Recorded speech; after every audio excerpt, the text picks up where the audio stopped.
Hi, I'm Claire. Now, be honest, have you ever dreamt of going to Hawaii? Well, I lived in that paradise. I spent my days hanging out with friends on the beach, sunbathing and dancing while boys cheered me on. But one day, my parents ruined everything. They looked at me seriously and they said, "Claire, the doctor said Penny shouldn't be in the sun. We have to move somewhere else." My life in paradise came to an end because of my younger sister. We packed our bags and flew to the small town of Bismarck in North Dakota. I don't think I ever could have imagined that there would be so much snow, or that it could be that cold anywhere. Before we even got into our new house, I had turned into an icicle and spent several hours trying to warm up by the fireplace. And I was terribly sad. Instead of sunny beaches, a gray, depressing town was now outside my window. But my sister liked the place for some reason. We hadn't even unpacked yet when she ran off to go sledding with other kids. It wasn't that easy to make friends for me. The first day of school turned out to be awful. Even though it was freezing outside, my classmates felt hot and opened the window. I was shivering the entire time. Even my warm sweater wasn't helping. I was shaking so bad, I was sure everyone could notice me. In the end, I had to pluck up the courage and I asked the teacher to keep the window closed. Oh, how I wish I hadn't said anything. By the end of class, everyone had turned red and began to pointedly fan themselves with their notebooks. I had immediately became their enemy number one. Only one person helped me. Before his next class, a handsome guy called Andy threw his sweater over my shoulders. But our classmate Kira ruined everything. She threw her coat over me and mockingly suggested others do the same to, as she put it, warm that ninny up. A few moments later, I was buried under a pile of clothes. For the first time in my life, the whole class was laughing at me. And it was honestly all my sister's fault. At home, I took my anger out on her, and we had a big fight. It seemed like nothing would improve my mood, but Andy still managed to. The next morning, he invited me to a party. I was so happy that I didn't even check the address in advance. I just came hoping to have a delicious meal and maybe play some charades. But that was a mistake. It turned out to be the address of a ski lodge. My classmates were skiing as if they'd been born there, and Kira felt my fear. "Hey, new girl, what are you doing here? Do you even know how to get on skis?" That stung. I had surfed back home. Could handling two basically long surfboards be that hard? I got up, grabbed the poles, and I pushed off. And I skied. It turned out to be so easy. I looked triumphantly over my shoulder at the bully, but when I turned back around, I saw something terrifying. A steep slope was ahead of me. My heart was pounding with fear. I waved my arms with all my might and I tried to slow down, but it was too late. As my classmates roared with laughter, I rolled down the mountain and crashed into a bush. Just to add to my misery, a pile of snow fell on top of me. I felt cold and humiliated. I had ended up embarrassing myself again. Spitting the snow out of my mouth, I tried to get up, but then someone held out their hand to me. I was sure it was Andy coming to the rescue again, but it was some man I didn't know. He pulled me out of the snow and introduced himself. "I'm Mr. Harris. Are you hurt?" I couldn't hold back my tears. In that moment, I was bursting with emotions, so I told Mr. Harris everything, even though he hadn't asked, about my moving, the horrible cold, and the bullying of my classmates. And he listened patiently. And to my surprise, he suggested, "Oh, well, that's nothing to worry about. I'm a professional skier. I'll teach you if you want to know how to ski." I had gotten so lucky. Mr. Harris turned out to not only be a skier, but also the head of the city's Polar Bears Club. You know, a swimming club of daredevils that bathe in ice holes and pour ice-cold freezing water over themselves in even more freezing temperatures. My new friend suggested that I join them at least once. What if I grew to love it and I learned to deal with the cold? He didn't have to try too hard to convince me. That evening, I came to a pond in the park. People in bathing suits were diving right into the icy water. I got goosebumps just from looking at it, and I was about to leave. But at that moment, I saw Andy among those madmen. I decided it was either then or never, and I jumped into the pond after him. But Andy didn't even notice me. But that was for the best. Panting, I got out onto the shore, and I groaned from the burning pain surrounding me. Icy wind blew, and my clothes got covered with a crust of ice. I stopped feeling my body and stared helplessly at Mr. Harris. Luckily, he quickly came to my rescue. He took me back to base, gave me some spare clothes, and sent me home by taxi. But there were still consequences from that. I got very sick, and I had to spend 3 days at home with a fever. After something like that, I don't think a lot of you would have any reason to come close to an ice hole ever again. But for some reason, I really liked it. I wanted to experience those same feelings again.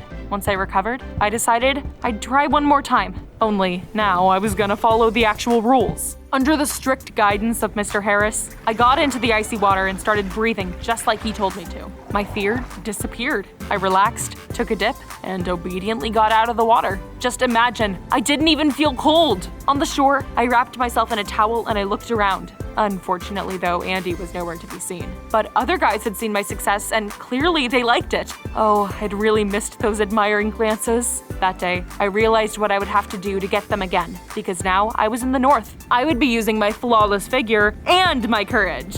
And that's how I started hanging out with polar bears. I took part in all kinds of crazy adventures with Mr. Harris and his team, and I gradually began to enjoy winter swimming. In my spare time, my new friends taught me how to ski. I was doing so great, and after a few classes, I was no worse than any of my classmates. These extreme sports had changed me dramatically. I was no longer cold all the time, and I even moved to sit closer to the window to get more fresh air. During gym classes, I began to come to the finish line first. One day, the teacher even called me the best skier in our class. Of course, my unexpected successes infuriated Kira and the other girls, but all the boys were delighted. They kept looking at me with admiration and liking my photos all around the clock. Suddenly, I didn't feel lonely anymore. To consolidate the success, I decided I would throw a party as soon as my parents left on business. I told my classmates to bring swimming trunks and swimsuits. Everyone was sure we'd be swimming in an indoor pool, but I had prepared a surprise for them. I set up sunbeds in a snow-covered yard, and I laid down on one of them in a swimsuit, just like I was at the beach, complete with even a cocktail in my hand. The faces of my guests were priceless, especially when I invited them all to join me. The girls obviously didn't like the idea, but the boys supported me. They undressed, moved their sunbeds closer to mine, and started bringing me drinks. I felt like I was a star again, like I was back home in the South. I got so excited, I even had a snowball fight with my half-naked classmates. In the midst of all the fun, I didn't even immediately notice that Andy had disappeared somewhere. And soon, the girls left too. They had never taken off their warm jackets and, apparently, got tired of envying my success with the men. The only girl left at my party was Penny. But she really didn't have a choice. Our parents had left her under my care, and she was obediently building a snowman in the yard. After making sure that everything was okay with my sister, I just kept having fun. That night, after seeing off the last guests, I went to bed, happy. Notifications from my phone woke me up in the morning. I had gotten a ton of messages from my classmates. They were all sending me photos from the party and inviting me for walks after school. So I came to school in a wonderful mood, but half of my classmates were missing. All of the guys were in their seats, but none of the girls were there. It seemed so strange to me. I couldn't even properly enjoy anyone hitting on me, and I think I was right to be worried. After school, my parents were called to the principal over the speakerphone. I was so scared. Why were they being called? After all, I hadn't done anything wrong.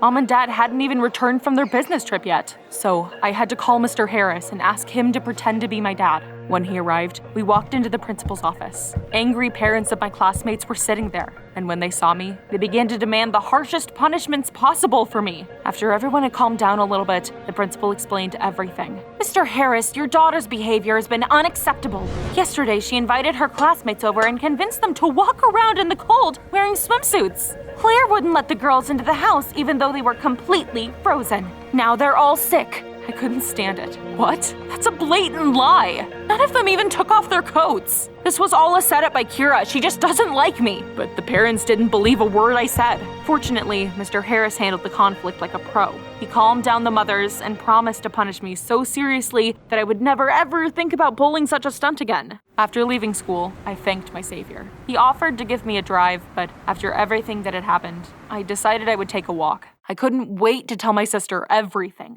Besides, she had seen the party. She could confirm I was innocent. I called Penny, but no one answered. And when I got home and walked into her room, I saw that her bed was still made. I realized my sister hadn't spent the night here. I got so scared. I tried to remember the last time I had seen her. It had been at the party. Penny had been making a snowman, and then I didn't remember what happened after that. maybe my friends would know something. I called all the boys who had been there. They all said they hadn't seen my sister. None of them even offered to help me. I was left alone with my problem, and the only idea that came to mind was to call Mr. Harris again. Soon, he drove up near my house. I jumped into his car and I saw my sister in the back seat. Penny was crying, and it pissed me off.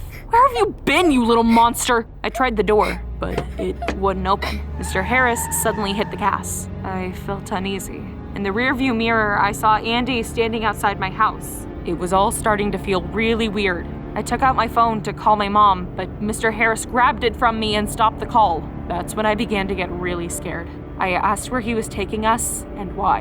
And his answer was even weirder. Don't be afraid, my girls. Everything will be all right now. We'll go far, far away, and the three of us will finally live together. After that, my mentor handed me some kind of photo. I cried out in surprise. In the picture, Mr. Harris was hugging little me and my pregnant mother. I looked at him, startled. He just patted my head and said with a smile, "I'm your real dad, girls." I don't know what happened next. I blacked out and came to my senses, already on the way out of town when the car stopped. Looking around, I realized that we were surrounded by police cars.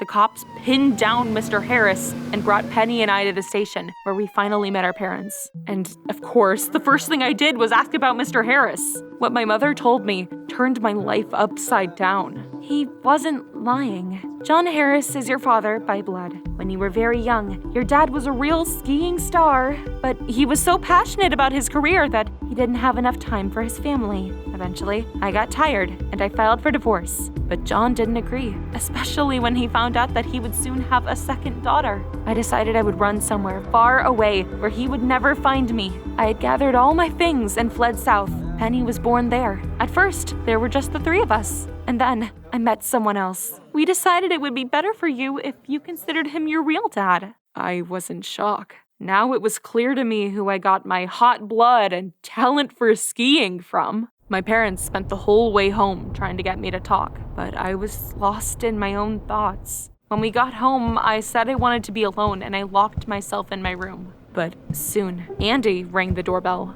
In all the commotion, I had completely forgotten that I had seen him as we were driving away. The first thing I asked was what he was doing at my house. Mr. Harris showed up at last night's party, and then I met him at school. It worried me that he was spending so much time with you. I decided I would follow him, and I saw that he was taking you somewhere. I memorized the license plate number, and I called the police. I thanked Andy for his help, and I told him my strange story. I was so angry with my father, but Andy helped me see him in a little bit of a different light. Mr. Harris often talked about his daughter. I had no idea he meant you. He missed you a lot. He talked about how much he dreamed of meeting you. Well, now I felt kind of sorry for Dad. I convinced my mom to drop the charges against him, and my father was released. When we met up again, he hugged me and said that he had been looking for us for many years. After finally seeing us, it was like he'd gone mad and he just wanted to take us away. He wanted to never lose us again. A couple months after that, I moved in with my father. Convincing my mom of that was kinda hard. I still resent the fact that she lied to us for so many years. I mean, I loved spending time with Dad. We'd ski and go winter swimming together. At school, I stopped trying to get attention from the guys, and I even made up with Kira. After all, you've got to agree, I really did get carried away. I had been so over the moon 'cause of men, I hadn't even noticed my sister went missing. Things could have ended so much worse. And of course, you're probably wondering about me and Andy. Okay, I'll admit it. He asked me out on a date tomorrow, and we're gonna go to the cinema. We're gonna sit in the back. But don't tell my dad.